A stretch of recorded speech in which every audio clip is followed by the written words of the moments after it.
To Moon Monkey with Matt and Andrew. On this episode, we're going to be talking about Three Billboards Outside Ebbing, Missouri, directed by Martin McDonagh.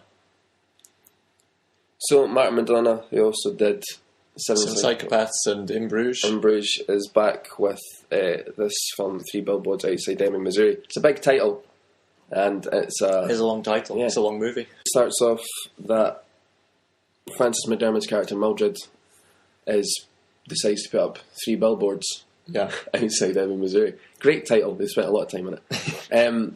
And this goes up to the annoyance of probably half the town. Another half thinks, this is a good thing. Another half thinks it isn't. And it implies that the police weren't doing their job properly. Yeah. To the annoyance of Woody Harrelson's character, who's playing the sheriff of the town. Yeah, the billboards are basically... Her daughter was raped and murdered before the film starts, and the billboards are basically saying...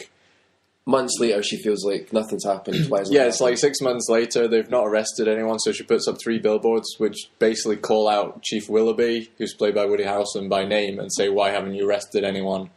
And sort of suggesting that they're either incompetent, or they're not doing their job, or they're something...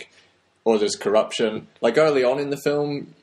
I felt that was where they were going with it, that it was going to be a story of like police cover-up or corruption. Yeah. But yeah, Woody Harrelson sort of comes to her and says, look, we did everything we could. We checked the DNA. Sometimes you just don't catch people. But yeah, it was like a really interesting film, and you're sort of never sure where it was going to go. And it's an odd blend of comedy and drama. Like, there was a lot of funny moments in it, despite the fact that it's quite a serious setup. Like, because when she puts the billboard up and you find out her daughter's been raped and murdered, you think, oh, that's like, it's going to be a real dark film. Yeah. But there was just like a lot of comedy in it. Yeah, no, it's a very dark movie with lots of twists, and it touches on lots of stuff. Like, it really doesn't hold back in what like the people in the town are saying and what they're thinking and how they're feeling. Like, it goes into stuff about like spousal abuse with like her ex-husband and going through the divorce. Racism of the police. There's like the Catholic Church as well. They have a go at that. She has a go at like their part in the town as well. Yeah, it's like there's rape and murder. Like, it's really brutal stuff that's talked about in it, but it has got this undercurrent of like dark humour. Yeah, that kind of lightens things up a bit. I mean, there's moments when you sort of laugh, even though like the situation's pretty bleak. Just because of what the characters are saying or something that happens will make you laugh. And it's a really odd blend, I felt, of drama and comedy. Like, I enjoyed it, but you don't often see that going side by side. It's a bit like, as similar to his other stuff, but it's much more emotional this time. Yeah. With like the subject matter and what like Mildred's going for. And Frances McDormand is really amazing in it. Like, she's fantastic. Probably like the best I've ever seen her in anything. Like, she was that good in it. Yeah, she gave a really good performance. Like, her character is basically just, her whole arc is just her trying to come to terms with the grief of losing her daughter. Or there's a scene later on in the film where the billboards are sort of burning and she's attempting to put them out, even though they're well past like saving, like it's completely scorched. And her son's saying like, just leave it. But it becomes clear like it's not really about the billboard so much to her. Like, it's not really about catching the killer to her. It's about her trying to deal with the grief. And also, in some ways, her guilt about her relationship with her daughter before she went missing. Like, everybody's dealing with it differently. Like, our son's dealing with it differently. Our ex-husband's dealing with it differently. Yeah. They're all got their own ways, as good or bad. But also, like, all the other characters in it, like Woody Harrelson's character had a huge role in it. Like, it's not just focused on it. Like, he had a huge story arc as well. Sam Rockwell. Yeah, a lot of people's... Like, when I was watching it, I thought it was, like, Frances McDormand's sort of film. But a lot of people have seen it, like, more... Like, his story is equally important. I guess it is equally important, but some people are more focused on his story. He's sort of like a racist... Or he's a police officer who's sort of incompetent, a little bit slow, I would say. And he's been previously accused of racially assaulting other people in the town and abusing his authority. He decides to try and become a better police officer and solve the solve the case.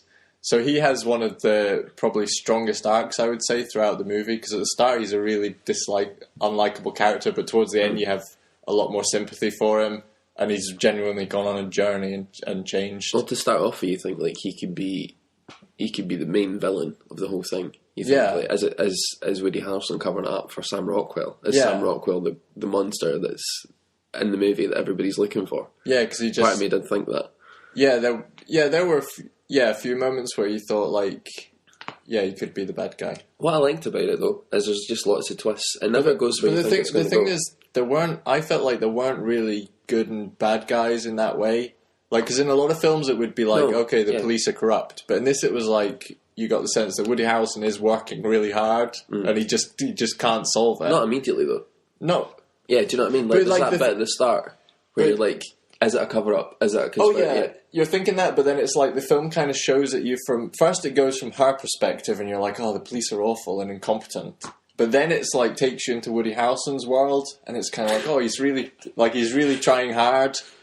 And also, like, he has his own personal problems that are going on, and you like have that's a big part of it too. Then you sort of have sympathy for him, and you're like, oh, like, she's pressuring him, but she doesn't seem to understand that, like, he's doing the best he can. Yeah. And then Sam Rockwell, again, like, he's unlikable, but then you kind of get brought into, like, what he's thinking and his family life as well. Sam Rockwell's just an arse. I know, but then you start feeling like, okay, he's not a great police officer, but you can kind of understand why. And then at the end, like, he does make the effort, so you're like, oh... I don't understand why he wasn't a good police officer. It was because he was a horrible person who was racist. No, it's because he, like, wasn't very smart, because he got held back in the police academy and stuff. Yeah. Even Sam Rockwell's character, who's not very pleasant at the beginning, you start to gain some sympathy with him the more time you spend with him. You do eventually, yeah. And, like, his relationship with his mother, and the fact that he was held back and he's not very smart, but then at the end he sort of learns the lesson. So yeah, that was really clever, and they did weave like all the stories together really well. His mum is Mac's mum in Always Sunny in Philadelphia as well, playing the exact same character. Yeah, she was quite good in it. Yeah, and Peter Dinklage was in it as Peter well. Dinklage. Yeah, there was a lot of good characters. The owned advertising boards. Caleb Landry Jones. Yeah, he was really good. Yeah. Like all the characters in it felt real. Like they weren't just sort of. Even the ones that were just like walk-on characters had some good lines and sort of contributed to the sense it was like a real living town. The fact that it was sort of half drama, half comedy really worked well because you got the sense that that's life. Like life is a mixture of like dark moments, but also there's levity and humour. And it's kind of like the humour still continues even though people are being killed or murdered in the real world. Like, life goes on, like, there's still people living their own lives. And that's what this was like. It's sort of... Yeah, in some ways it didn't feel as though it was sort of scripted. Like, these are written characters. It felt like they were real people who'd just gone through a terrible thing and were all, like, just milling around trying to deal with it in their own way. So I felt it was really good. And it's got a lot of buzz. Like, I think it recently won the Golden Globes for Best Picture. And probably will do well in other award seasons. So... yeah, it seems like it's been quite a popular film. So overall? Yeah, overall, I would recommend it. Like, it's a very unusual film with the sort of blend of comedy and drama. But, like, fantastic performances, great direction, and a really unique story that I don't think you'll really see many other dramas like this. No, overall, I think it was really well written, good characters, great performances, lots of twists. I think that's what I liked most about it was the fact that whenever you think it's going to wrap up here, it doesn't, and it just keeps going. And there's another. Oh yeah, it goes a different way than you think it's going to go. Oh yeah, there was like some major twists in it that really like took it off in a different direction. So yeah, overall, I would recommend checking out this movie. Thanks for listening to our review. Make sure to like and subscribe, and we'll be back again soon.